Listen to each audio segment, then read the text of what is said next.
Support Wrestle Talk! Donate on Patreon.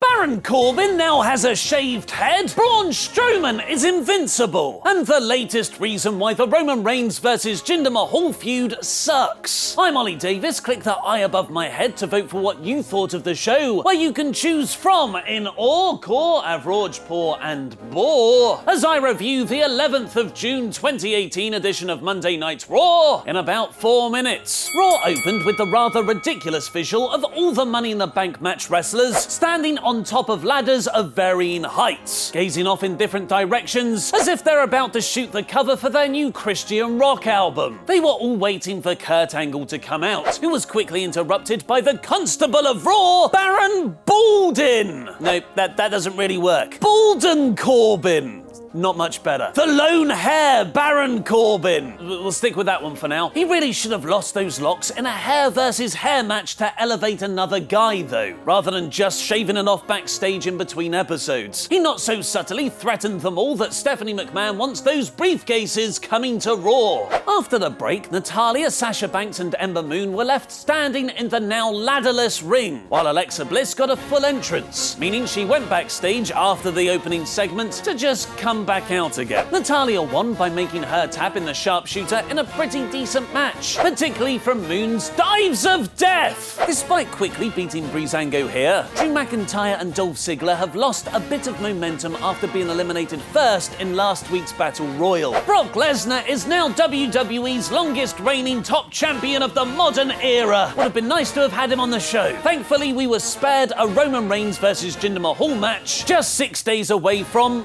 another Roman Reigns vs Jinder Mahal match at Money in the Bank, as the Maharaja revealed the great Sunil Singh as Roman's actual opponent. It was a nice swerve, briefly teasing the Great Khali's return, but Jinder's promo was lackluster, and his kayfabe strategy was utterly worthless. Reigns beat Sunil in seconds with a spear, for Mahal to reveal his master plan go-home angle as hitting just a single coloss. No prolonged beatdown, no brutal angle to get us excited about a wholly uninspiring feud. I'm neither buying into Jinder as a credible opponent, nor this match as something I ever want to see. After eliminating them at the end of last week's Battle Royal, the B-Team beat Rhino and Heath Slater in the night's third squash match in a row. The Deleter of Worlds appeared at the top of the stage afterwards to hype their Money in the Bank tag title match. That really could have just been on this episode of Raw to lessen the pay-per-view's butt-numbing 11-match card. Elias has more than earned his pay-per-view match for Raw's default top title though, being the most over heel on the roster. He debuted a new IC title designed guitar given to him by hip-hop legend John Mayer. Great musical description, Coachman! Seth Rollins interrupted, only after Elias had sung an entire song insulting him of course, to play out a wonderfully heated skit of destroying the aforementioned John Mayer guitar. All the tension Elias had whipped up in the crowd was masterfully vented through Seth curb stomping his new instrument, and destroying anything associated with John Mayer is an instant babyface move. We Katy Cats never forget. Ruby Riott and Bayley actually had a decent match here, which Ruby won thanks to Riot Squad interference. It's just a shame their series is dampened by Bayley's plodding overarching feud with Banks. Ronda Rousey is very, very good at meme face and getting physical. That's mostly where her current wrestling performance abilities cease though. So why, week after week, did WWE book her on commentary, in red carpet VTs, in ring segments and other formats that expose her weaker areas? Thankfully, few will remember the wooden dialogue exchanges between Nia and Ronda, and just the awesome end sequence where Rousey made Jax tap in the armbar. Despite ingeniously disguising himself as one of Adam Rose's rosebuds, I mean a member of No Way Jose's weird sex party, Kurt Hawkins still couldn't get the win, stretching his streak to 201 consecutive losses. After closing on a glimmer of realism last week, where Sami Zayn managed the only genuine moment in their feud so far, accusing Bobby Lashley of never serving in the army, WWE capitalized on that much-needed heat by having them both compete in an assault course around the ring. As great as the Sergeant Slaughter timer graphic on the Titantron was, if neither wrestler looks like they care about this feud, why should we? The main main event, where Kevin Owens, Finn Balor, and Bobby Roode ganged up to take out Braun Strowman, was a lot of fun, including an awesome KO bullfrog splash off a ladder through the announcer's table. Braun still managed to win the match despite that though, and being hit by nearly everybody else's finishers. As much as I'm looking forward to the ladder match this Sunday, I kind of just want to see more of Balor versus Strowman. Overall, this episode was actually rather enjoyable, with 2 good 4-ways and segments that developed the major feuds. This week's Raw is Avroj. The New Day are taking on Kenny Omega and the Young Bucks.